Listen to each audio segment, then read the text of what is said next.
Committee on Homeland Security Subcommittee on Border and Maritime Security will come to order. Subcommittee is meeting today to examine CBP's procurement and use of technology to secure the southern border. I recognize myself for an opening statement. First, let me say thanks for your patience. I know we're now nearly an hour behind. We'll try and be as expeditious as possible. We value your time, but you never know when votes are going to come up. So again, I appreciate your grace and your patience with that. The southwest border of the U.S. is home to nearly 2,000 miles of majestic yet rugged and often treacherous terrain that makes Border Patrol access in some remote areas a near impossible proposition. Manpower alone, while essential, will never be enough to secure the border. In order to enhance situational awareness, we need to leverage technological force multipliers that provide persistent surveillance across wide swaths of remote areas along the border. Technologies such as cameras, night vision goggles, motion sensors, and surveillance equipment have become critical elements of our border security operations. These technologies have enhanced agent safety, provided constant monitoring of difficult-to-access areas, and extended situational awareness and the ability to interdict criminal activity faster. Aviation assets such as unmanned aerial vehicles, or UAVs, often considered UASs, unmanned aerial systems, equipped with advanced radar capabilities, have also refined our understanding of the significant threat that exists along the border and helped reposition and redeploy assets as the flow and the vulnerabilities shift. But technology cannot do any of these things if CBP's acquisition and procurement process cannot get these tools and the latest cutting-edge technology in the hands of the men and women on the ground in a timely fashion. Situational awareness is contingent on feeding information from centralized operation centers far from the border down to the individual agent level so they can actually respond accordingly. Technology has to be focused on meeting the immediate needs of the agent and not stovepiped into a command center. And I speak to this from firsthand information. I have more experience than I'd prefer to have in some cases on time-sensitive targeting, on operation centers in the military. And so these challenges are similar as far as merging together information, providing a good common operational picture, situational awareness, but not just to the generals, but to the troops and those that are actually doing the mission. So that's always going to be my sort of frame of mind. Although it's not the same as in the military, there's similar challenges as far as using technology, fusing information, and providing real-time, near-time decision quality information to leadership and to those that are out there on the front lines. CBP's border technology procurement efforts, to put it mildly, have a bit of a checkered history of not delivering timely acquisitions that include more failures than successes, including the Secure Border Initiative, a coastal interceptor vessel, ultralight aircraft detection, and mobile surveillance capability, which have all become synonymous with a deeply troubled acquisition process. These procurements have run over budget, behind schedule, been subject to litigation, and wasted a good deal of taxpayer dollars to boot. In this time of limited budgets, we cannot afford to waste $1 billion on a failed system to learn what not to do. Border security cannot continue to be held back by a system that has an astonishing lack of urgency in getting it done for the people on the ground.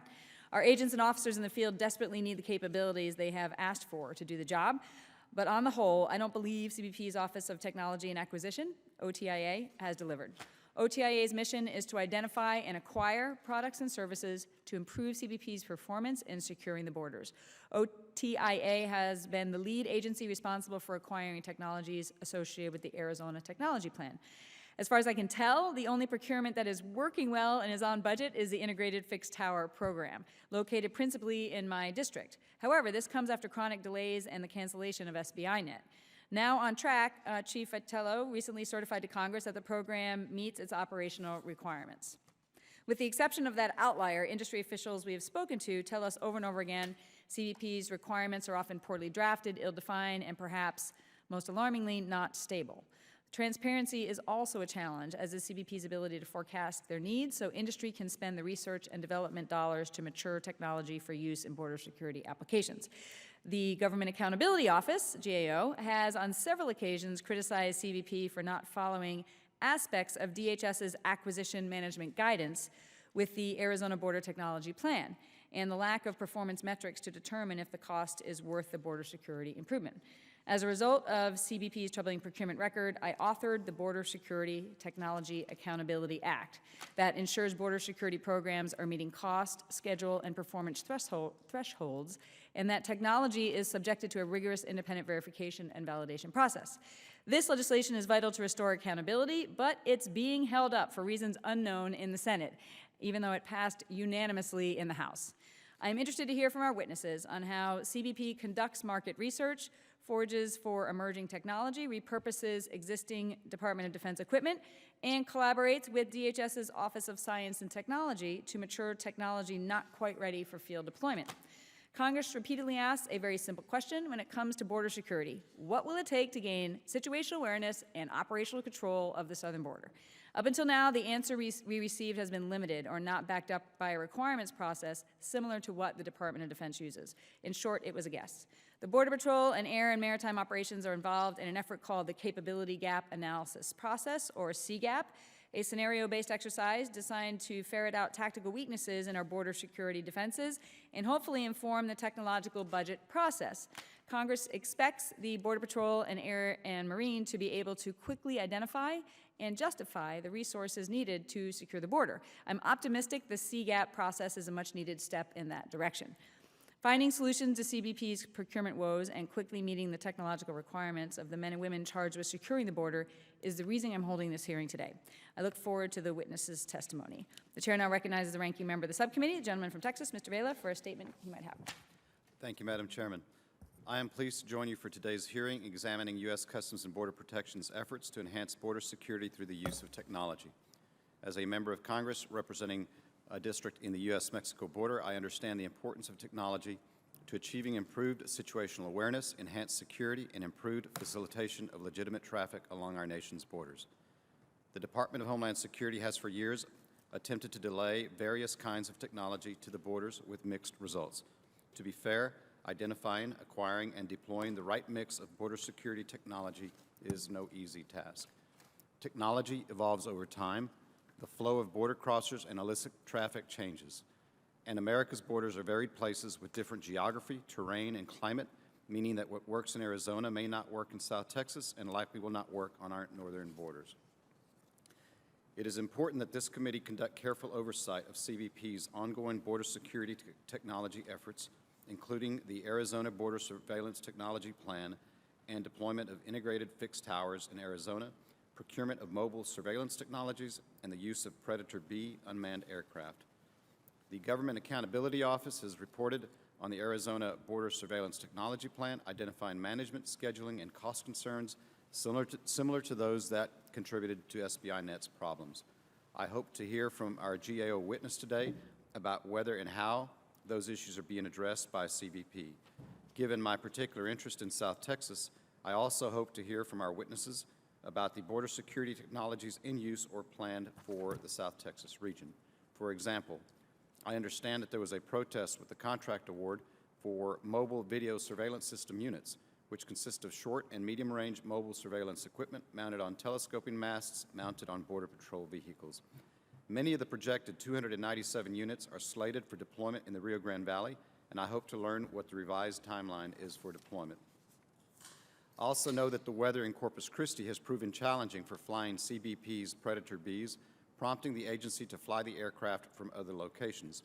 I hope to hear from CBP about how these issues have affected situational awareness along the border in South Texas, if at all. Finally, I hope we can have a frank discussion with our witnesses about how CBP can best position its ongoing border security technology programs for success. I thank the witnesses for joining us today, and I yield back. Gentleman yields. Other members of the committee are reminded that opening statements may be submitted for the record. We are pleased to be joined by 4 distinguished witnesses to discuss the important topic today. Ronald Vitello, the acting chief of the U.S. Border Patrol. As its chief operating officer, he is responsible for the daily operations of the U.S. Border Patrol and assists the Commissioner of U.S. Customs and Border Protection in planning and directing nationwide enforcement. Chief Vitello began his Border Patrol career in 1985 and has served in the Swanton, Tucson, and Laredo sectors. Randolph Alice is the Executive Assistant Commissioner for CBP's Office of Air and Marine, a position he has held since January of 2013. In this role, Mr. Alice is charged with overseeing the AMO mission of using aviation and maritime assets to detect, interdict, and prevent acts of terrorism and the unlawful movement of drugs and other contraband from entering the United States. Before joining AMO, he spent 35 years in the United States Marine Corps, Semper Fi, retiring in 2011 as a Major General. Mark Borkowski became the Assistant Commissioner for the Office of Technology, Innovation, and Acquisition, or OTIA, at U.S. Customs and Border Protection, or CBP, in July 2010. In this role, he is responsible for ensuring technology efforts are properly focused on mission and well integrated across CBP. Prior to his appointment as Assistant Commissioner, Mr. Borkowski was the Executive Director of the Secure Border Initiative, SBI. Rebecca Gambler is the Director in the is the Director in the U.S. Government Accountability's Office, Homeland Security and Justice Team, where she leads GAO's work on border security, immigration, and the Department of Homeland Security's management and transformation. Prior to joining GAO, Ms. Gambler worked at the National Endowment for Democracy's International Forum for Democratic Studies. The witnesses' full written statements will appear in the record. The chair now recognizes Chief Vitello for 5 minutes. Thank you, Chairwoman McSally, Ranking Member Vela, and distinguished members of the subcommittee. It's an honor to appear before you today on behalf of the dedicated men and women of the United States Border Patrol and discuss the role of technology in our border security operations between the ports of entry. This Saturday, the 28th, marks the Border Patrol birthday.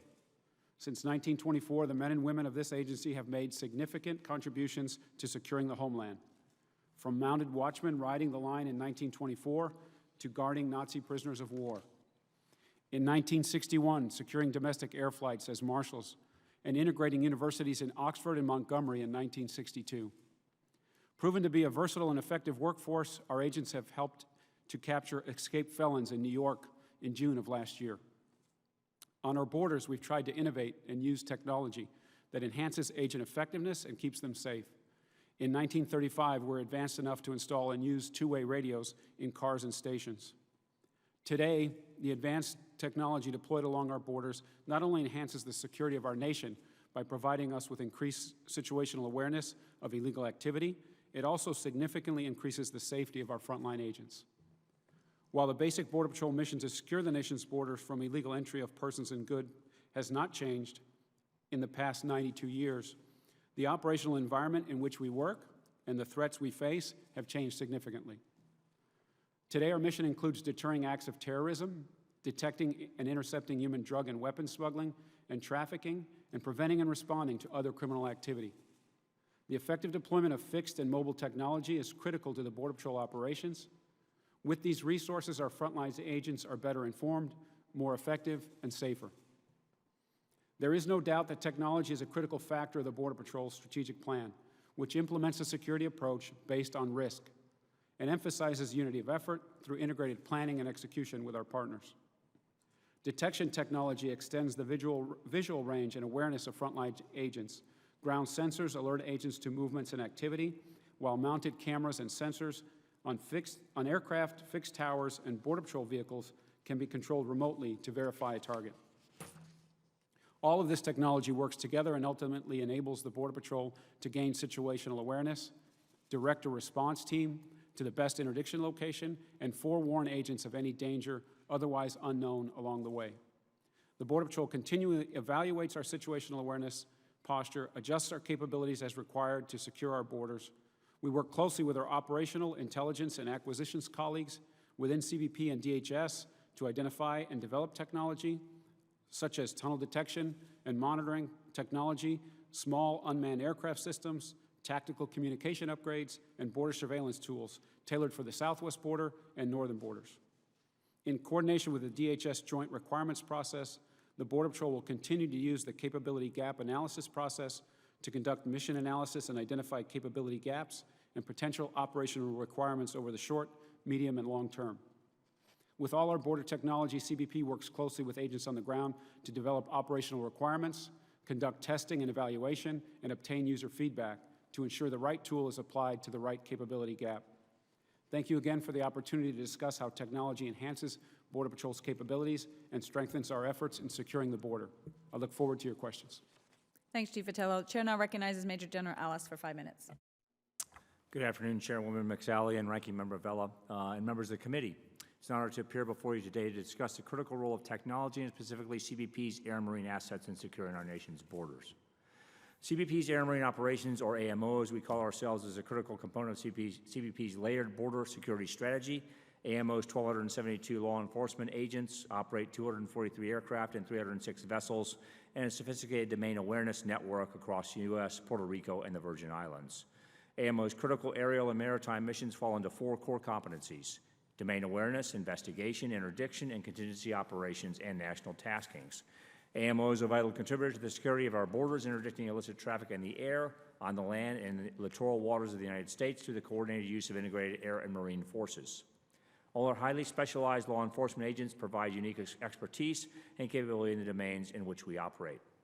Since the consolidation of air and marine assets within AMO 11 years ago, we have transformed from a force composed primarily of light observation aircraft into a modern air and maritime fleet equipped with sophisticated surveillance sensors and communication systems. We are working to increase the connectivity and networking among all our air and marine assets. AMO is continuing the efforts to reduce the number of our aircraft types and position our assets for highest utilization, which will increase both efficiency and effectiveness of our operations. I'd like to take this opportunity to highlight a few of our key assets and describe how this technology furthers CBP's capability to detect, identify, monitor, and appropriately respond to threats at our nation's borders. First, our multi-role enforcement aircraft are highly capable and equipped with sophisticated technology systems that enable it to be effective over both land and water. These aircraft are replacing several older single-mission assets and enhancing CBP's interdiction and investigative capabilities.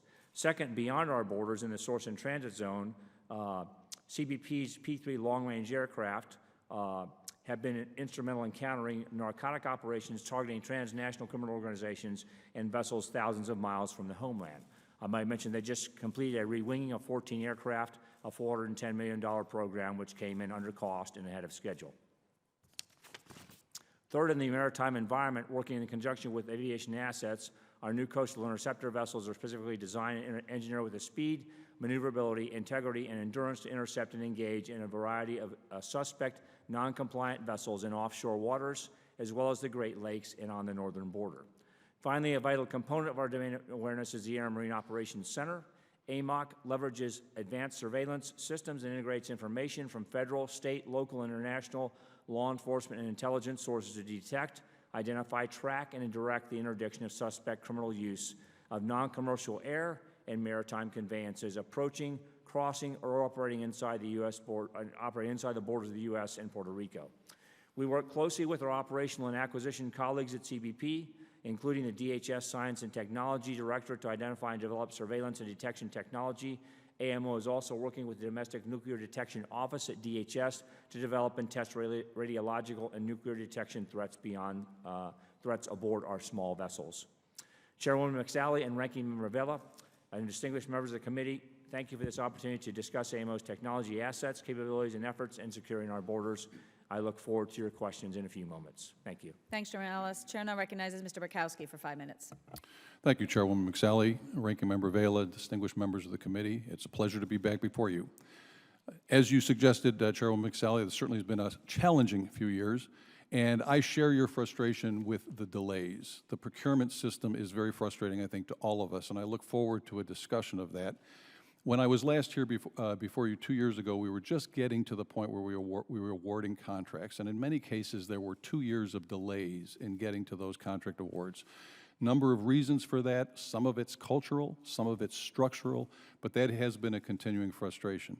However, since that time, actually the performance on these contracts has been relatively good. You cited the IFT, the Integrated Fixed Towers. As you may recall, that contract was awarded at a 75% cost savings compared to our original estimate and continues to perform consistently with that and has performed pretty well against its schedule. The remote video surveillance system is the other large, significant program in Arizona. That program also has clicked along with it was awarded at a reduced cost compared to our estimate. We have already deployed 4 AORs, the 5th will be completed by this year, and it has performed well on its cost. The mobile surveillance capability is completely deployed to Arizona and is now extending its deployment outside of Arizona. That was awarded below its estimated cost and performed on cost. In addition, those systems have delivered on their performance. So I think one of the things I would say is that as an acquisition person, I essentially have 4 degrees of freedom that I play with: cost, schedule, performance, and risk. And for the most part, I think we've not done well on schedule. I would have to acknowledge that. We've failed on schedule. We're trying to attack that. I'm still looking for more ways to do that. But on the cost, schedule, and performance on these systems, I actually think we've done well once we got them going. So Arizona is well underway compared to the baseline. The next area of emphasis on the southwest border has been Texas. Because of the money we saved, we were actually able to free up resources to do what they started out as pilots with DoD reuse, Department of Defense reuse systems, and I think the most visible of those are the tactical aerostats. We now have 6 flying in Texas.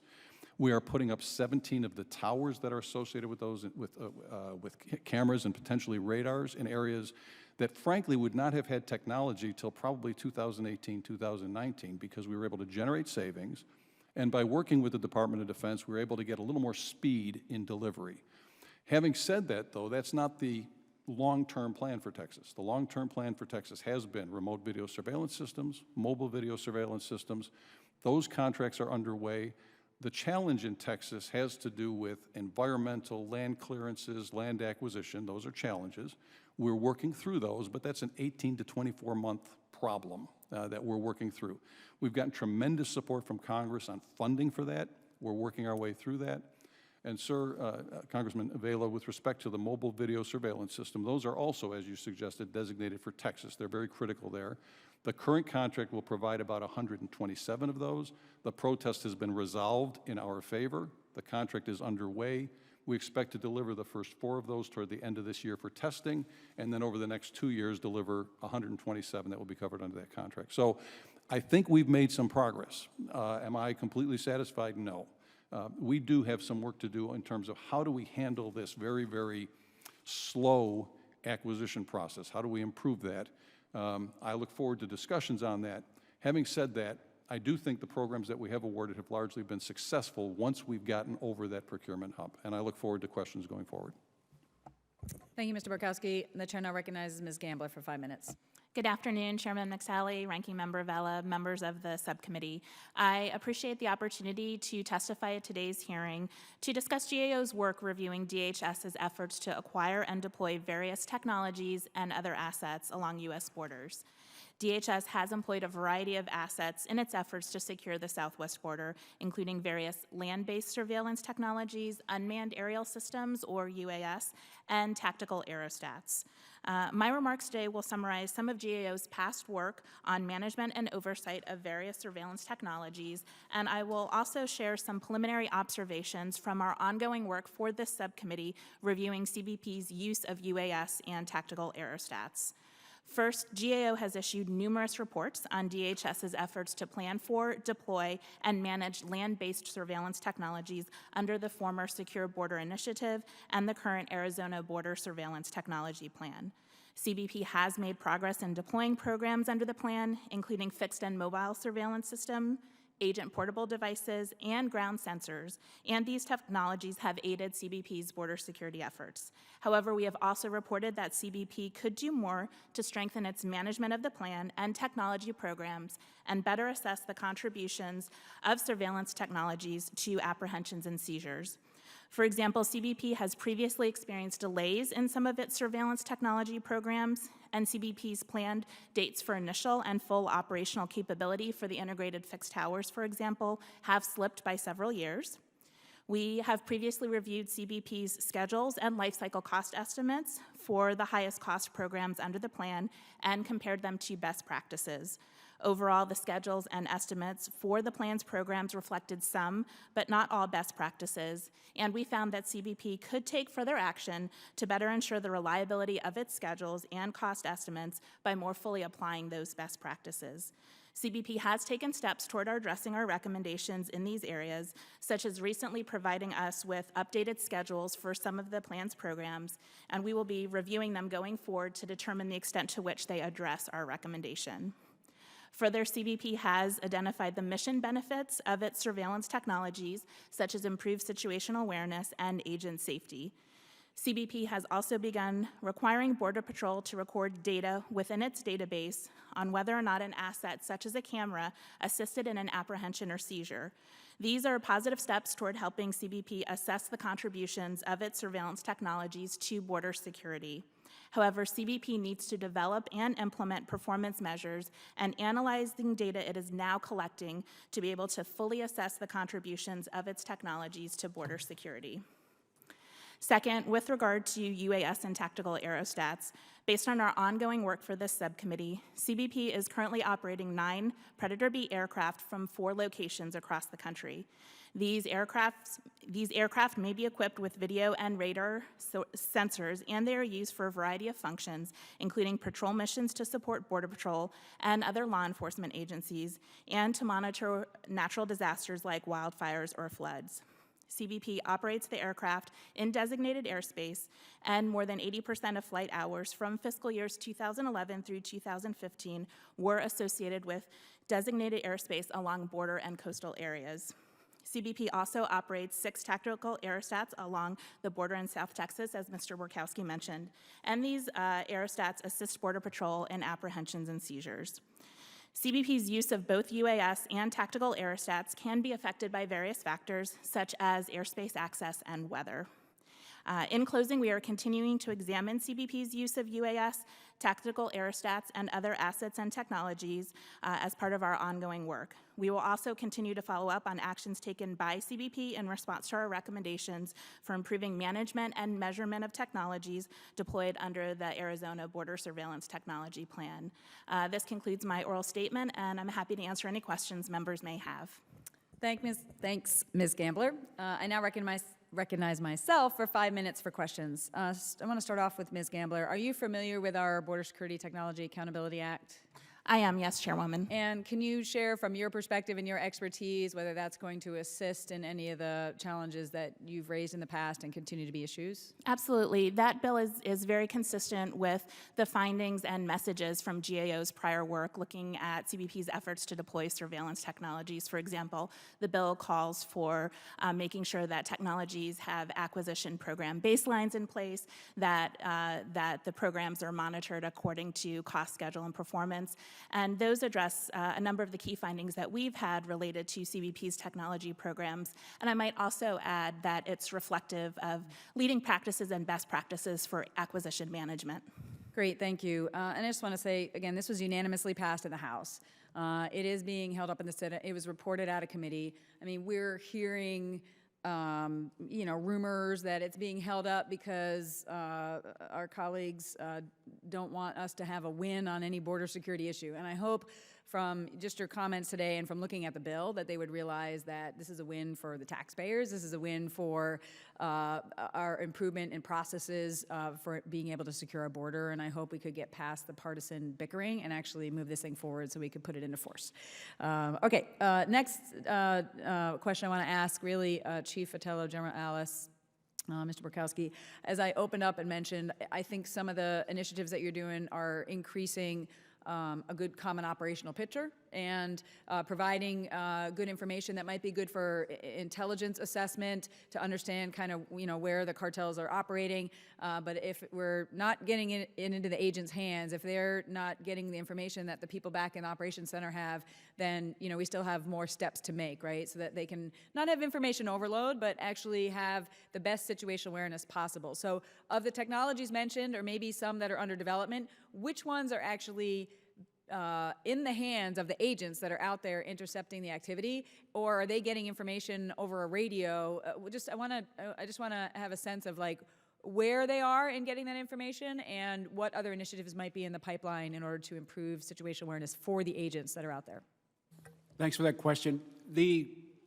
A lot of what the agents and what we've invested in and what we've been able to take from the DoD reuse, our association with the Department of Defense, to take some of their excess material and equipment and put that into the hands of agents. So obviously the things that they use, the thermal binoculars, the long-range assistance to their vision, those are all handheld. Some of those are truck-mounted, so those are all in the hands of the agents. And so the agents that are operating that equipment can in real time inform response teams that are deployed with them in close proximity. The towers, the cameras, the RVSS, there's a combination of some of that being deployed at the sector level, and so there is a command center at in Tucson where the sector is, and then that activity is then dispatched for response in that location.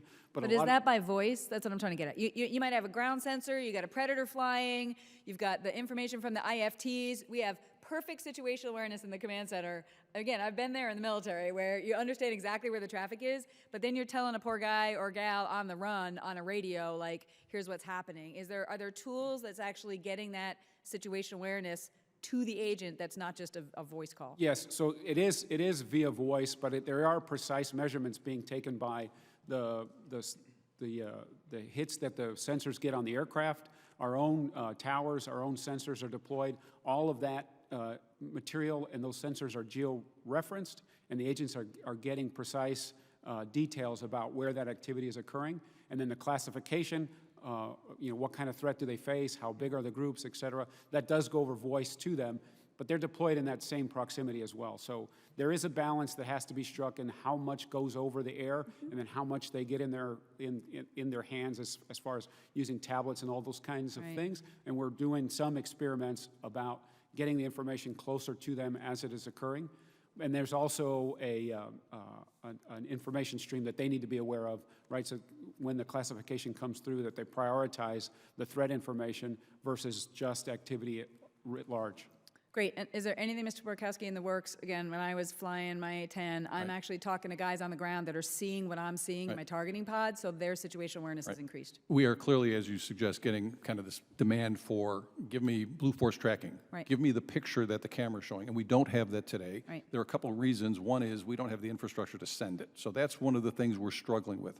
Having said that, both with DHS S&T and with DOD, which has some of these technologies, our agents have been exposed and are piloting those things. I still have to figure out how to get the pipe, to send it. But we are creating a demand from that. We are looking at technologies that DOD has. We have a project with DHS S&T on border security awareness, which will look at this question. We have to handle the pipeline.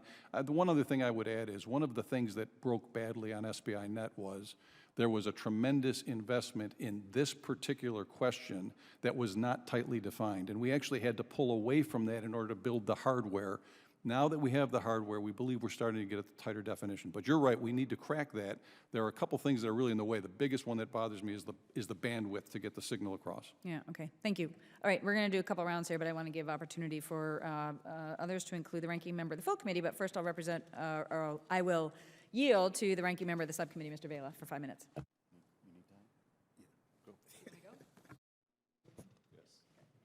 Thank you, Madam Chair, and thank you, ranking member. Some of us have been around a little while, and we've seen procurements come and go. I guess I'll ask Ms. Gamler, your review of the systems, can you share with the committee your analysis of whether or not we're getting better at procurements, or we're about where we've been all the time? I think in this area, as it relates to border security, I think there has been some progress made, even relative to what we reported on 2 years ago as it relates to technologies under the Arizona Surveillance Technology Plan. CBP has been updating their schedules for some of the programs. They what's called re-baselined the IFT program late last year. They are working on piloting an independent cost estimate for the RVSS program. So I think in certain areas, Ranking Member Thompson, they have made progress. I think there's still some key areas where we'd like to see some additional progress, including for them to be able to assess what they're getting out of the systems. And we're also, as we're starting some new work in these areas, interested to see the results of some of the testing that's been done on the systems that have been recently deployed. So that's still, I think, an open question for us. Thank you. And I would, Mr. Borkowski, were you around with SBI Net? Yes, I was brought in to try to clean up SBI Net, but yes, I was around for the end of it. Yes. So you know where I'm going, right? I have a suspicion, sir. Can you tell me if your cleanup's been complete? And can you give the committee assurance that the missteps made with SBI Net won't be made again? Well, I could never assure you that we would never make another misstep. I can tell you that the odds of such a misstep are much lower. The risk of such a misstep is much lower than it was. We learned a lot from SBI Net, and we accommodated as much of that lesson as we could into this process. Having said that, we are still in the process of training people to be skilled acquisition program managers. They are getting better, but we are still in the process of training people.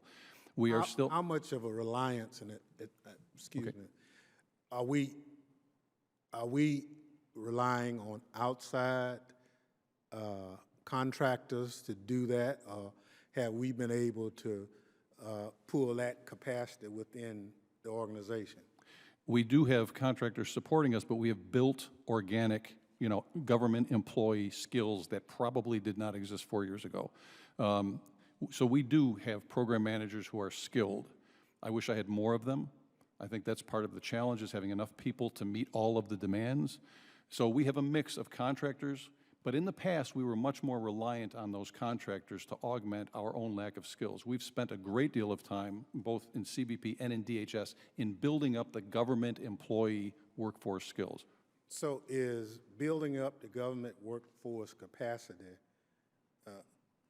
an issue of you not being able to find the people, or you don't have the money, if you found them, to employ them? I think it's both, but there are people out there. The money is a challenge. We compete, obviously, for Border Patrol agents, CBP officers, and frankly, if you had to ask what the priority is, I think it's Border Patrol agents and CBP officers. So we compete. We come after that, as I think we should. Money is an issue. There's also, the hiring process is very long. For a whole variety of reasons. So when we do identify people, sometimes it's very difficult for them to wait out the hiring process. So there are those kinds of issues as well. So how long does it take to hire somebody? It can take a year plus in some cases, depending on where how many people are in the queue. We're talking about Border Patrol agents, CBP officers, our own mission support people. We have background investigations. There are a whole bunch of people who are competing for the resources to do background investigations, so it can be months and go to a year. Have you highlighted your lack of being able to get people in a reasonable period of time as one of the weaknesses in the operation? I think as CBP corporately has spent a great deal of time on that question and issue about being able to hire people. Yes, sir. Madam Chair, I think at some point we might order from a human resources standpoint, look at it, because all of us run into people all the time who are very qualified, who want Yes. to work for the government. But if you tell them it takes a year or something like that, we ought to be able to come up with a better way of vetting people and getting them into the system. I agree. And I guess the last point is, it costs more to have outside contractors, right? Not always, sir. It's actually a case by case, so not always. But I believe if I had my druthers, I'd have kind of a 2-to-1 ratio, government to outside contractors, and right now I'm at about 50-50. There are some skills that are very difficult to get, frankly, at government salaries, but it depends. It's not always cheaper to have government than contractors. It depends on case by case. So you wanted 2/3, 1/3.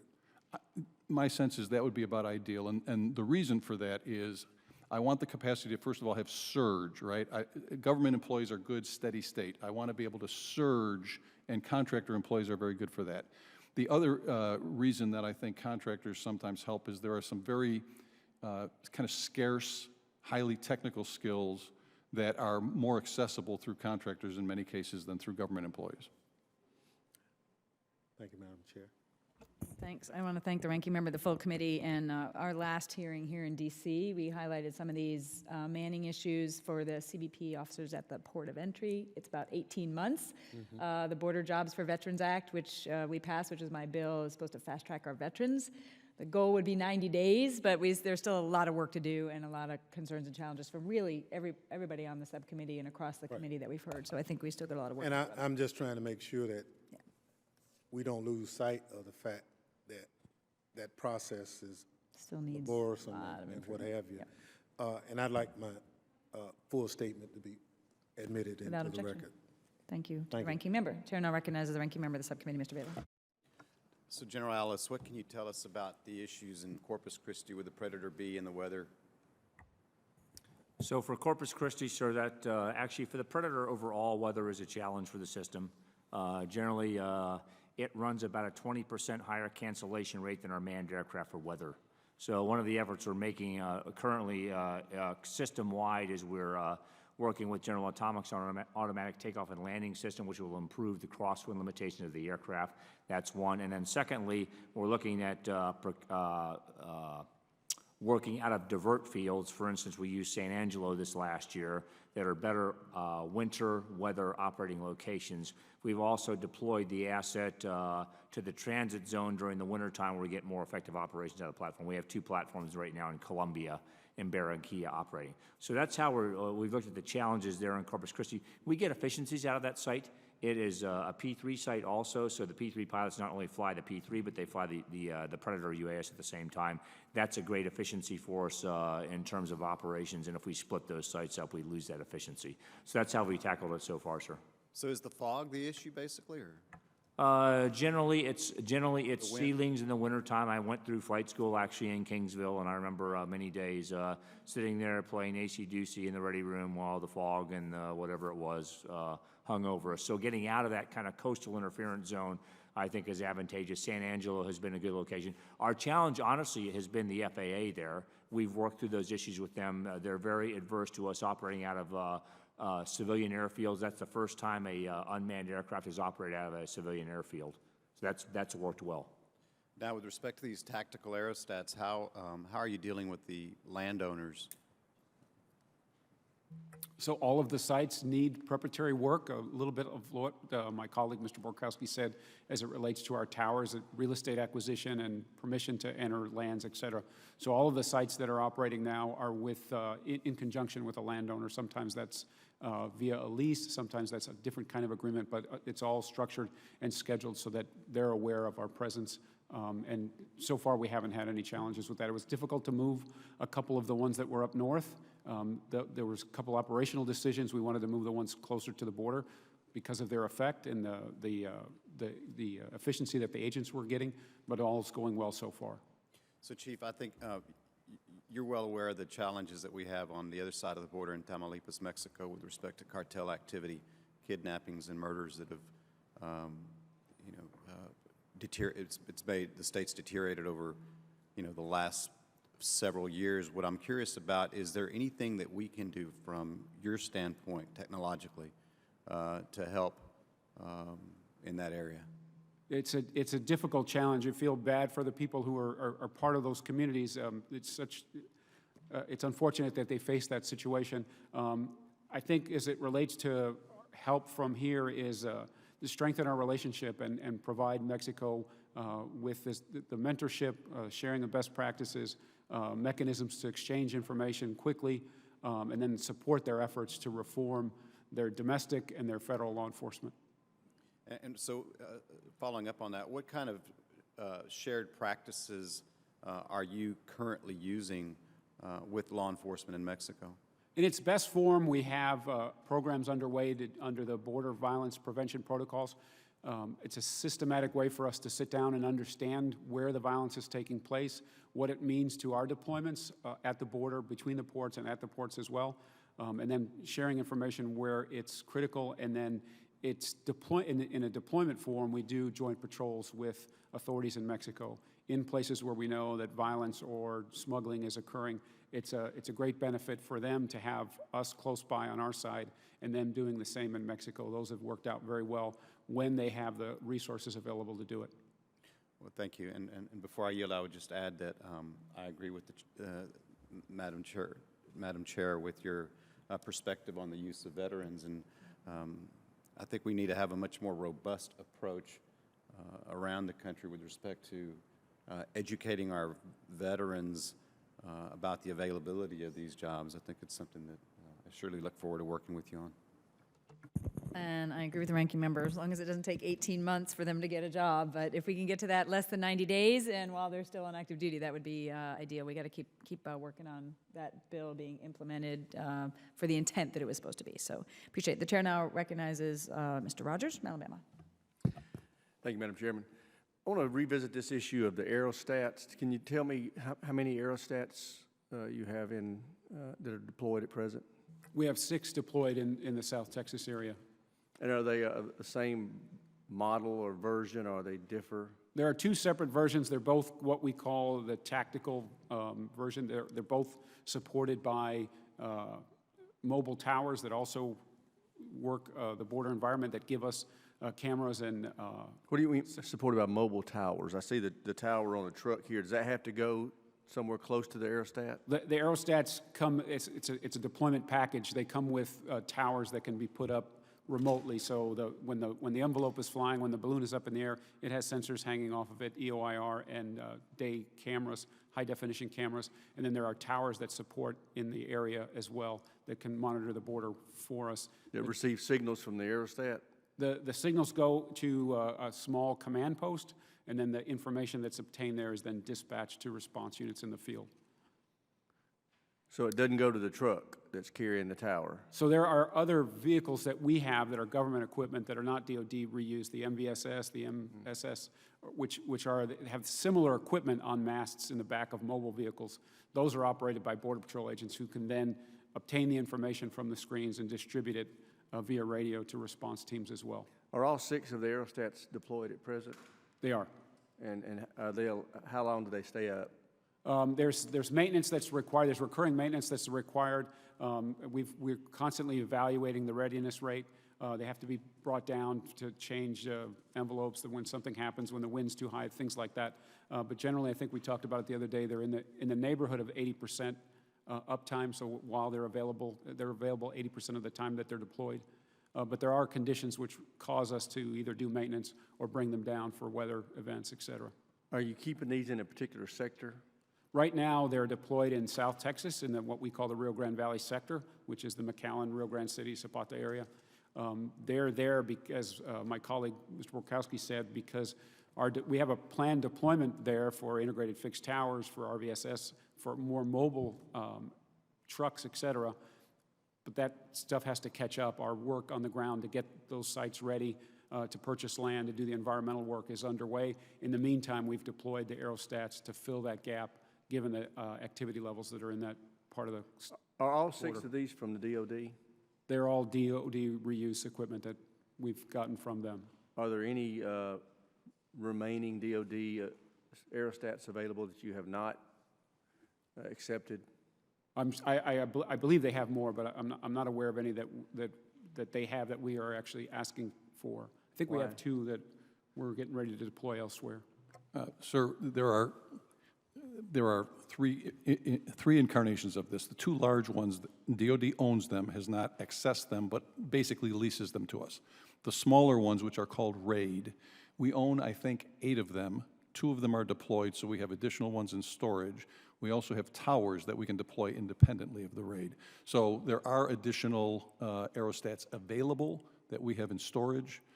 They cost, like $3 million a year to run, so we're pretty judicious in how we apply them and where we apply them, but we do have some of the smaller ones. Do you have a need for more than the 6?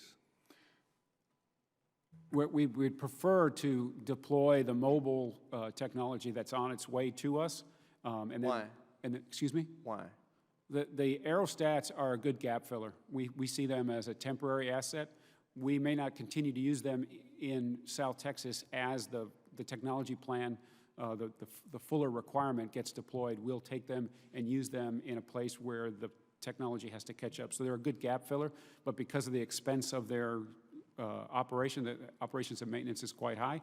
So we're looking forward to a time when we have more permanent infrastructure that's not dependent on the kinds of costs that these bring to us. All of these are tethered, correct? They are.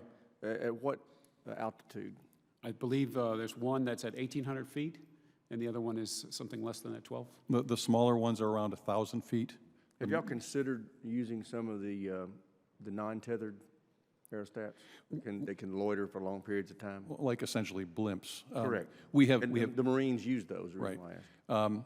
We've looked at that right now, and the problem is we'd probably have to buy those. Those haven't been accessed. The advantage of these tethered aerostats is that although we have to pay the operations and maintenance, we didn't actually have to buy the aerostat, we didn't have to buy the tower, we didn't have to buy the camera. That's why these were so attractive to us, and they seem to be the sensible thing for the time being. Well, one of the reasons I'm so focused on these is in my trips to the southwest border, we've had just a world of trouble with the cameras, whether they're cameras on poles or trucks or whatever. And to my knowledge, those problems still exist. And also, I like the fact that they're up higher. You can see further across the border where there's people gathering. So I'm just curious, and this will be my final question, and my time's expired. What's the downside? There are two. One is the cost, and we're trying to drive those costs down. But it is $3 million or more for the bigger ones a year for these things. The second thing is that they are very weather dependent. You know, the chief talked about 80%, but there are times of the year when we can have availability down to 60% depending on the weather. So you really kind of have to trade their availability for the mission and their cost. So our sense is that there are probably areas where aerostats will make sense, but they're probably not the right long-term solution. We're using them like very high towers, as you suggested, and there are areas where they see over foliage. But in the areas where we're using them, we actually think the lower cost, more permanent, more highly available fixed infrastructure makes more sense for the long term. We're still studying where the aerostats might have a long-term future, but it'll probably be in spots. Yeah, I won't ask you more questions, but I would, Madam Chairman, like to at some point revisit the idea of micro sats to see if y'all are using any of those. With that, I yield back. Gentleman yields. Chair now recognizes Ms. Torres from California for 5 minutes. Thank you, Chairwoman. How is CBP measuring the effectiveness of the technology deployed at the border, and what metrics are used, and how is that compare over time? So we're collecting all several elements of what you might call output measures, the number of arrests that have been made, how often in a particular area agency assaults, the kinds of seizures that are being made, and we look at that in conjunction with the kinds of deployments that exist in those areas. And as our colleague from the GAO reported, we're looking at systems that allow us at the time of arrest, as we're recording activity, to then attribute when there is a seizure or an arrest made, attribute the assist of the technology in those areas. And then over time, you can start to look at the effect of certain kinds of deployments and how they contribute to seizures and arrests. And that way we can see which are the most valuable kinds of assets and how they're deployed, or whether we need to make changes to those deployments. So over time, is this technology going to be able to utilize over actual manpower? So our experience is that when we deploy in an area with the technology, be it mobile or fixed, we start to see more activity because we turn the information is more available. You know more about an area once these deployments occur, and so there's usually more activity in the beginnings of those deployments. But over time, smuggling patterns change, the activity changes, the arrests and the effectiveness of the deployments of the agents themselves and the responses start to change that activity, and the smugglers look for other locations to enter. And so we've seen that sort of a spike in activity in the immediate aftermath of a robust deployment, and then we see the traffic shift and move, and then that's why it's important to have these gap fillers. That's why it's important to have mobile technology, so we can be assured to be in the right place at the right time.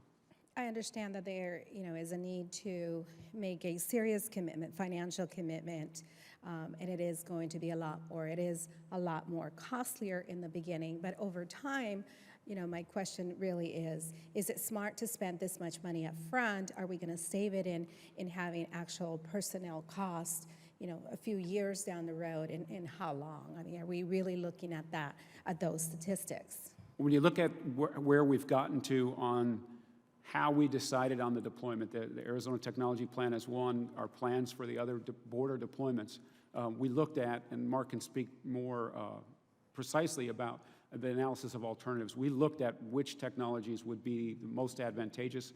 We used our experience and the feedback from users to decide in the CGAP process what technologies to use. But you're going to have, it's our opinion and our experience that you're going to have a mix It might be more expensive on the front end to install that technology, but over time you see benefits of that. And sometimes that's fewer deployments in particular areas so that we can use the workforce more efficiently. Yeah, over time, I can see where you can modify equipment a lot easier than personnel habits. How is CBP defining situational awareness and operational control? So on the situational awareness side, we're looking at the border in a couple of different ways. Situational awareness as defined is us being able to understand what's happening, have a predictive analysis, like know where particular areas of the border are going to be problematic or where we know we're going to have traffic, and then have the kinds of assets that are available, technology and the resources, agents on the line in those locations to give ourselves real-time information about what's going on in that area. Are all these metrics that you are utilizing made public, this information? So CBP, on the CBP site, the cbp.gov, there are output statistics about the kinds of activities, arrests. Those are usually posted at the end of each month, and so people can see that there. So this is where the public can better understand whether these investments are actually paying out in ensuring, that we're minimizing the number of crossings. So the statistics that are typically on the site don't attribute the work to the technology. It's more of sort of an output measure of what's happening month by month. Okay, thank you. All right, great. I'm going to continue on with another round here. I got a lot of questions now that I have you all here. So I want to follow up the Arizona Technology Plan. When fully complete, well, let me start with this actually. Chief Vitello, our first hearing I had when I took over, you stated that of the 2,000 miles of the border, you have situational awareness of about 56% of that border, southern borders right now. So for the Arizona Technology Plan, what percentage of that, of the miles of the Arizona border, did we have situational awareness of? And then when complete, when it's fully rolled out, are we going to have 100% situational awareness? So if it moves, we see it when the whole plan is implemented?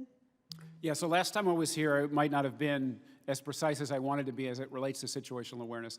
The 56% measure at that time, and this changes quarter by quarter, was areas of the border where the deployment itself advises the workforce, advises the response agents, advises us of what's happening in real time. So at that time, about 56% of the border had a deployment that was responsive enough to know in real time when activity occurred at the border. So response in real time, within a shift, agents knew about an entry and were able to well, to me, okay, so I think maybe that's a definition issue. To me, that's operational control. Like, it's one thing, situational awareness is if you see it, I mean, you can, if it moves, you see it. That's like, metric number one. The second metric is when you see it, you can get to it and stop it. That's the operational control piece, right? So we were just trying to get a sense of the 2,000 miles of the border, if it moves and it's coming across the border, it's trying to breach, you actually see it. You may not be able to get to it, but you at least see it. So is there a different number that's not 56%? What we're trying to do in the state of the border reporting that we're putting in our system and using for things like CGAP and using to inform our deployments, there's a level of situational awareness across the entire border.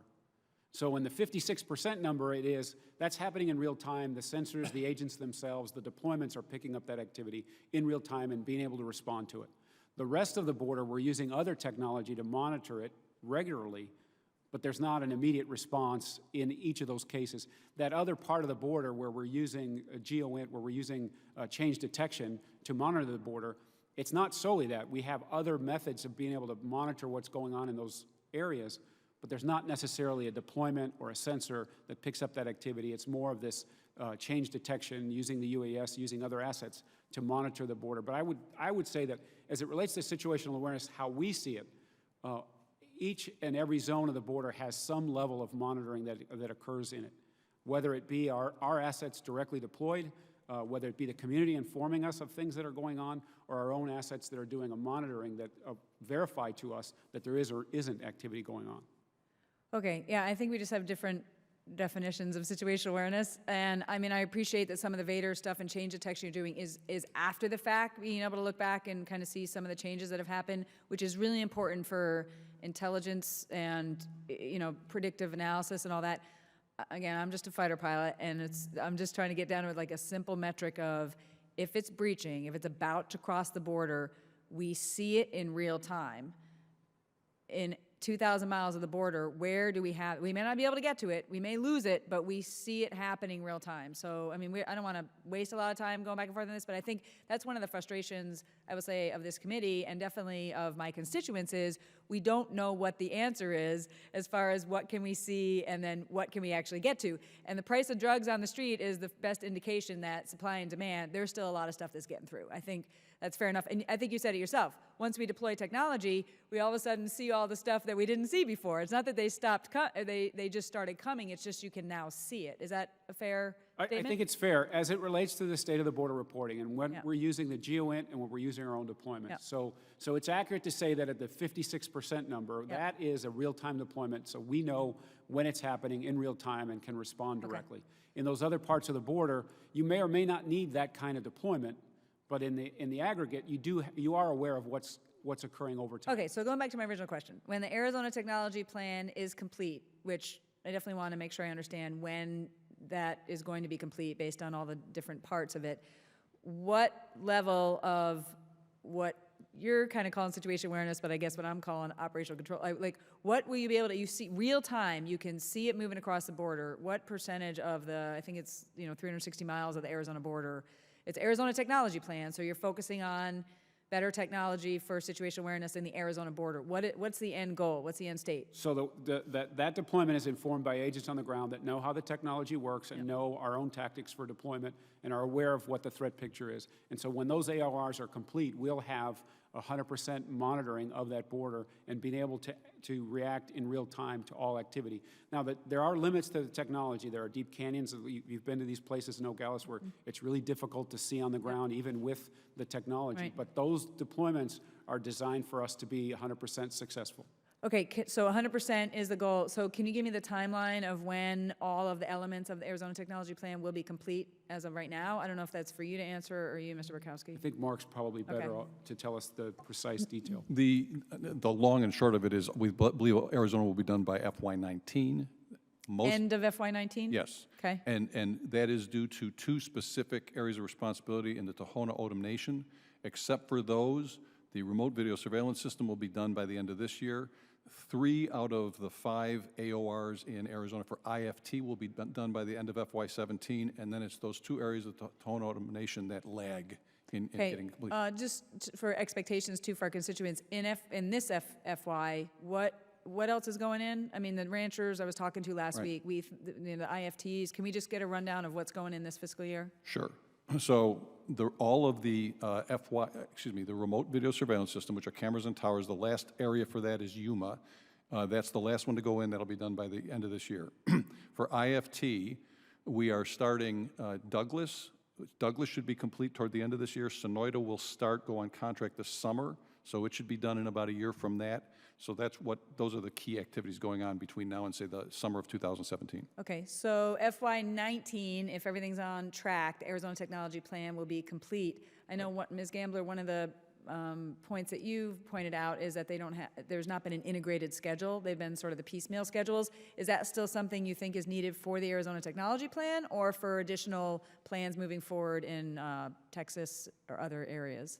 Yep, 2 points there, Chairwoman McSally. One, we still continue to believe that an integrated master schedule for the whole plan would help CBP better oversee the extent to which it's completing all of the programs under the plan within expected timeframes. I know CBP disagrees with that. We continue to believe in that recommendation. Secondly, as I mentioned earlier, for 2 of the programs under the plan, CBP has updated their schedules just for those programs. We'll be looking at those 2 schedules going forward. We just recently received them to see the extent to which they meet best practices, which have been some of our other recommendations. And so, again, that's sort of an open question for us, but it is progress that they have updated the schedules.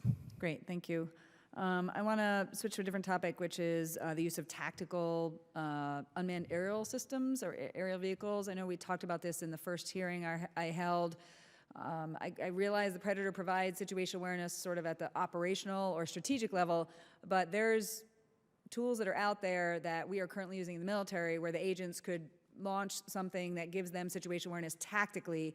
I know you all mentioned that it's being looked into, but can I get a very specific answer as to whether there is a requirement and a move to provide tactical UAVs to our agents on the ground to improve their situation awareness?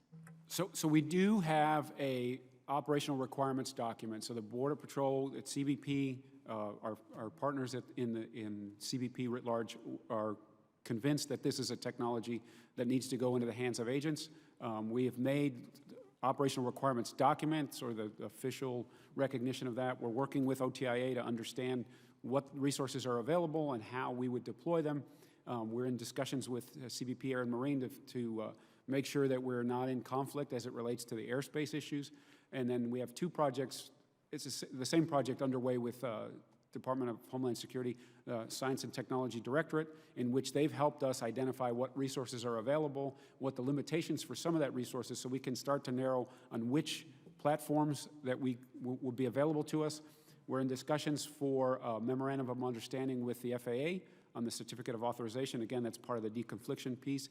And we're in a relationship with Naval Systems Command about contracting vehicles and about their own experience and best practices with using these elements.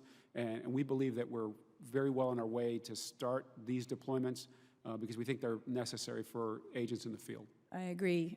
Is one of the options, I don't know if there's any excess property from the DoD, is one of the options excess property or just manufacturing capabilities that already are being deployed with the DoD as opposed to reinventing the wheel? So we're narrowing with S&T on this, what they call the RAPS program, to decide which of the things that are available either through DoD or through other vehicles for us to use. So what's the timeline we're looking at for that? And Major Dallas, you can jump in, and then Ms. Gambler, I want to make sure there's we don't want to have lessons identified, but actually lessons learned from past procurement buffoonery. So is this going along based on the lessons learned from previous procurement issues? And General Alice, you want to pipe in? I was just going to mention, one, we're going to do a near-term program with Border Patrol soon. So, Okay. But that's really to develop a COA in a particular area and apply the technology and see how it works before we move forward to any kind of procurement. So that would be step one in the process. Just to note, the main problem here is the FAA still. So we can probably work out a COA and carve that out, a piece of airspace to work these smaller platforms in, but there's still no rules issued to actually operate these things, big picture across the borders. That still is coming and needs to be taken care of. Okay, great. Ms. Gambler? Yep, that's something that we are touching on as part of some of our ongoing work, looking at this, this kind of small UAS program, and so that's something we can certainly follow up with you on and try to give you some more information on going forward. But it will be, important for them to proceed, in line with kind of good acquisition management, good testing best practices to ensure that, to the extent that they do end up deploying some type of a system, that it meets requirements and that it's rolled out according to cost, schedule, and performance expectations. Great, thank you. And I know I mentioned it last time, but Cochise College in Southern Arizona is co-located there, and they've got a great UAV program on the civilian side, and they really want to have a conversation to partner on anything that might be rolled out, just to be able to, not, again, have to re-event training schools and operations that they already have ongoing. So I just want to lay that out there again, that I think these types of innovative partnerships like that would be really important if you're rolling anything like that forward. I want to switch to ultralight detection. I think it was my first week in office when I went back home. I got a full day with the Border Patrol team in the Tucson sector to include a Black Hawk ride where we actually picked up, our radar picked up a potential ultralight crossing, and we flew around in circles trying to find it. I was helping, looking out the window, using my fighter pilot eyes, trying to help, and it was like, needle in the haystack. It's impossible, as you know, very difficult to be able to detect these low-flying, lightweight ultralights, and the intended program to address that pretty much failed. So, is there any additional technologies and programs we're looking at in order to solve this problem of the ultralight detection? Yes. First of all, the ultralight threat when we started was high urgency.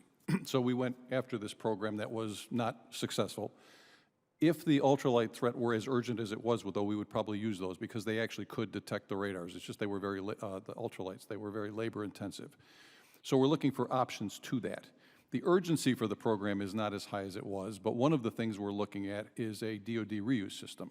Why is it not urgent anymore? We're seeing a tremendous decline in the number of ultralights. I just mentioned the numbers, the high was in FY10, 235, so far this year, 19. Do we know why that is? Are there other methods of crossing the border to move the drugs, ma'am? Okay. So again, I think if it jacked back up, we'd probably go pull those ultralight aircraft detection systems and use them because they would be worth it for that threat, but the threat has gone down. Having said that, we have identified a couple of systems, one of which we have access to from DoD. It requires some modifications of software. It's called a lightweight counter-mortar radar that shows some potential here.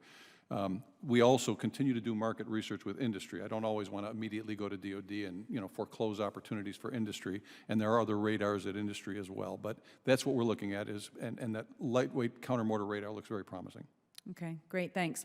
Do we know, I guess this would be Mr. Borkowski, are there any other DoD excess property or any other technology that we know exists within the DoD that you all are looking at to get your hands on in order to help with the situational awareness? For situational awareness, well, they obviously have kind of common operating picture, command and control type systems that we look at. And in fact, they have something called ART to SOA, if you're familiar with it, Adaptive Red Team, where they bring a bunch of these industries in and plug them in. So we participate in those and we look at those technologies. With respect to those situational awareness, DHS S&T has what's called an APEX program because they're trying to get their arms around this. As you can imagine, there's all kinds of stuff to sort through. So DHS S&T is doing a border situational awareness APEX program basically to help us put all of that information together and to choose what's the right approach. And I think that's where we will rely to make some smart decisions going forward. Okay, great, thank you. Sorry, I'm just firing off a bunch of questions here, but I think it was in our first hearing. I also asked the question about looking at putting Vadar on manned aircraft. This is something that has been done in the past in other departments. Is there any looking into that? It's due to the limitations, both airspace and weather of the Predator ops. So what we're looking at is a S&T effort, is a lighter Vader type system to put on our smaller aircraft, not necessarily the Vader operating on the UAS now. So that's kind of been the current direction we're looking at. We're looking at that through different technological venues. So nothing substantial yet on that. We're really exploring the options at this point. Okay, thanks. And then in between the tactical UAVs and the Predator, are there any other UAVs? There's a whole swath in that middle area there that are smaller and potentially cheaper. Is there any investigation or requirement that you're looking at to procure any sort of mid-level UAVs? I just made up that terminology, but you know what I'm saying. Not quite the ones that the agents are deploying, but not quite the Predator. So I think to answer that, until we get full use out of the Predator in the airspace, I would actually not want to move that direction. So in my mind, the Predator actually fills the high and medium gap.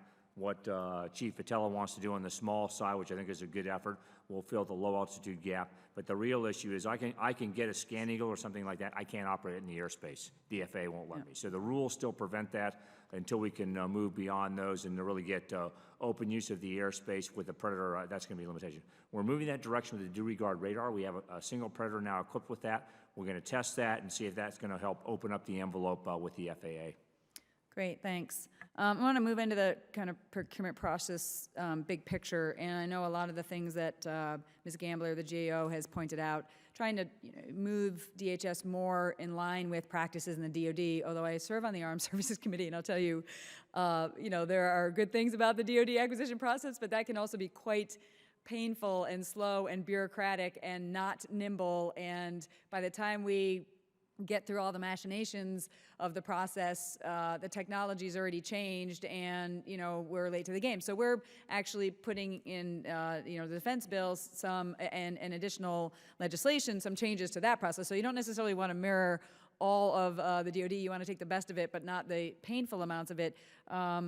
So I mean, is that part of what's being looked at, or are we just trying to mirror the DoD? But one of the issues in the DoD is Getting project managers, contracting officers, it's basically human resources, human development, making sure we're recruiting, training, equipping, and retaining, those that have this unique expertise that, thank God, I never had to have in the Air Force myself.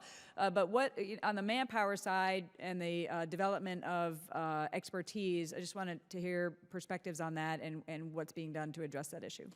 Sure. So your first question first on kind of the DHS acquisition management process. I think the bottom line reporting on this has been that across the department, not just with CBP, but across the department, DHS has a fairly sound knowledge-based process for managing its acquisition. And so that kind of foundational process, from our perspective, is in place. Where DHS has fallen down has been on the execution. So what I mean by that is ensuring that acquisition programs go through that process, have approved acquisition documents before they move to the next phases in the process. And that's where kind of DHS has fallen down in terms of implementation. Again, they're making progress, but they still have a ways to go. And I might add that DHS acquisition management challenges are part of the reason why DHS management more broadly is part of GAO's high-risk list. So that's point one. The other point that I would make with regard to having the right acquisition management personnel in place to manage these programs, that also has been a challenge that GAO has reported on across the department. It's also been something we've reported on related to CBP. Some of the challenges that we identified in our last report regarding why some of the programs under the Arizona Technology Plan were not meeting schedule had to do with CBP and OTIA not always having the resources in place they needed to manage the acquisitions, review some of the proposals and that kind of thing. So that, I think, has been a challenge in the past for DHS and for CBP.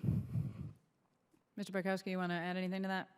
Yes, I think that's exactly right. Now, certainly, obviously, DHS is working on this. So, for example, I understand this issue about documentation, but I will tell you that Undersecretary Deo and Deputy Undersecretary Fulgham have, frankly, been beating the, stuffing out of us. A lot of emphasis on getting that document current. We had a big push at the end of last year. Mr. Fulgham made a commitment to the Congress, and we all got that word, and we did that. So that's clearly an area of emphasis. This area of expertise in program management is a big threat issue. We have spent a great deal of time on it. We have a Homeland Security Acquisition Institute. We send people to school, but the experience is the big thing. A lot of my time is occupied on running reviews of programs, not so much to collect status, but to start getting people to understand what it means to review a program. What does cost even mean? For example, cost in acquisition really means, did you get for $1 what you expected to get? But you'll get a lot of conversation about, do I have the budget? That's a different question. So understanding what a baseline is, the basics of program management. I will tell you, I think we've made tremendous progress over the last few years, but you can imagine what that does to acquisition when you're doing the training while you're deploying. Those have been challenges. And then, of course, getting enough people and not burning people out is another, as we discussed with Mr. Thompson, is another issue. Are you actively recruiting from the DOD, those that are separating or retiring? In terms of acquisition positions, we don't actually go to DOD and ask for people. However, we get a lot of DOD applicants to our open applications. It seems So like I that's think where the word gets out. experience would be, right? Yes. So, I mean, although maybe they're leaving and they want to go do something else. But it's certainly, if they've got the experience in program management, Right. that would be, transferable skills. Right. Okay, I'm going to keep going here. I got a couple more. Chief Vitello, I don't know if it's for you or General Alice or both. Can you let us know when the C-gap analysis is going to be available or to be shared with us here in Congress? So we're happy to work with you on a schedule to catch you up to where we think we are. But CGAP, by its design and the work that we did with applied physics at Johns Hopkins, is an iterative process. Okay. So what we've done up until now is sort of learn the process and learn the best practices, which comes from our own experience plus what they've learned along with DOD to help us identify what the mission needs are, how to fill capability gaps, and what the use case is for identified technologies or changes in tactics, et cetera. And so what we've done is we've trained a majority of the workforce that are deployed in an effort to understand the process, what CGAP is, how to apply it in their own AOR, and then feed us that information at the headquarters to then turn into requirements. And then we can push over with our requirements folks in our office and then over to OTIA to move the process forward. So we'd be happy to come back and give you a sort of a detailed brief about the number of people who have been trained, the kinds of discoveries that we've made, and asking agents for their feedback, how they would solve particular problems, look at the material resources like we need a tower, we need a sensor, we need a tripwire, and then the non-material things like consequences and things that happen maybe post-arrest or information exchange with other departments, et cetera. So we're happy to come back and give you that sort of the full range of what's been trained and what it's designed to do, and then what the roll-up report looks like. But recognizing that it is iterative. As the threats change, as conditions change, we want to be able to update those plans so that we're not investing in last year's problem, but are working on ahead. Great. General I think on Ellis? the air and marine side, we're in the early stages of it. We would expect our really first substantial output to be about a year away. So they're currently early in the process as discussed. As the chief mentions, it is an iterative process, but we would expect a more substantial output here really next summer. Okay, great, thank you. Yeah, let's follow up. Maybe, I don't know if some of it's classified, but maybe with a briefing we could do later on just to kind of see where we're at. And you mentioned it, Chief Fratello, but the actual agents are part of that process, right? It's not just the sector leadership and above? That's correct. So the people who are involved in the planning for their particular area. Yeah. So the station level, the people who are actually deploying on the ground are taking feedback from the people who are making the arrests, who are deploying, and they're looking at the line each and every day. That feeds up into the station, rolled up to the sector each, and then that comes back to us. And people are trained in each of those processes that then feed to us. And then that turns into requirements. It turns into forecasts for budgets and programming, et cetera. Great, thanks. General Ellis, I want to follow up on my earlier question on getting information to the agents. I know the big pipe allows the predator feed to get to a desktop, but is there something in the works to actually get it to an iPad or something that's more mobile for the agents? Yes, ma'am. A couple things there. So first off, we're pursuing the Minotaur system. This is a Naval Air Systems Command system that's used on their patrol aircraft to distribute information. So that's essential for us to take information off our platforms, radar information, EOIR, signals information, and actually put it into a system that can redistribute it to other assets that have Minotaur. It goes back to the AMOC in Riverside and can be sent back out. In terms of local agents, part of what Chief mentioned in terms of looking down the Blue Forest tracker route, we can already send video. If we can distribute what's called a carry viewer to agents on the ground, so they can actually see video if that's desired. Typically, we're using actually radio information to key the agents. There are a system we're looking at, which the name eludes me, which will allow us to put that information on something like an Android phone or an iPhone. Which can actually form its own local network, which could be advantageous for us in terms of sending video from aircraft down to actual agents on the ground. So those are the directions we're going. I'd say there's a lot of work to be done there. I think on the investigation side, supporting HSI, or those, we're able to move the video very easily in those areas and give it to agents on the ground. In the more remote areas, that's still an area that we need substantial work in. Great, thanks. I also want to ask you, General Ellis, about the National Guard's been supplementing with some of the air assets, but this last year, my understanding is that their number of hours or support was cut in half. When you guys are doing the CGAP analysis, are there assumptions made on National Guard capabilities that are a part of your plan, or are they assumed to not be there, or how's that impacting your operations or the gaps? So, I mean, from our standpoint, a couple things. First off, in the areas where we were using the National Guard hours, we've made a substantial move of our assets into those locations. So in the South Texas area in particular, we've increased our assets by over 50%, along with our flight hours have gone up proportionally also. In actually doing the CGAP analysis, we're not necessarily counting on their support. As you're aware, from the Armed Services side, they've had substantial cuts in the DoD budget. I mean, I'm reading the articles on the Marine Corps and getting 30 or 40% readiness rates on their aircraft, so they've got major challenges there. So we aren't necessarily looking for that in the analysis. We're looking to support the Border Patrol and our other operations with our own internal assets and analyze the gaps in that method. Okay, great, thanks. Ms. Borkowski, can you talk about how you're sharing requirements with industry so they can spend their R&D dollars to meet, agents' needs, or how do you engage with industry earlier in the process, searching for new technology? Well, we do that through a whole bunch of ways. So first of all, when I'm in town, I have probably a meeting a day with anybody who wants to come and talk to me. Sometimes they want to tell me what they've got. Sometimes they want us to discuss generally our issues. We have reverse industry days where we talk to industry about our requirements. We speak at any number of conferences where we list our technology interests for industry. We also work very closely with DHS&T that has a very extensive outreach program, including to non-traditional industry, right? Because it's kind of easy to get to the traditional people because they know how to connect with us, but the non-traditionals. So we have a whole bunch of ways that we talk to them. Now, the tricky thing is when we're getting ready for an acquisition. That is where we have a more focused discussion about what are the requirements, how should we depict them, what would industry be able to respond to. Then things get a lot more detailed. But in advance of that, it's a more general discussion of these are our interests in technology areas, this is what we think we plan to do over the next few years, and we do that through a number of mechanisms. Great, thanks. All right, I'm about to wrap up, but I want to give the opportunity for all the witnesses, if there's anything else that you didn't get to share in your opening statement or through the questions that came out. Is there anything else that any of you want to present on the record for the committee, Chief? Well, thank you for this opportunity. Just to reiterate in some of the testimony and what's in the prepared remarks, we are interested in having the most effective and efficient, sustainable technology that's available. I think it's important, and we think we've heard this today, that we'll never be as fast as the market to bring these things into the hands of agents.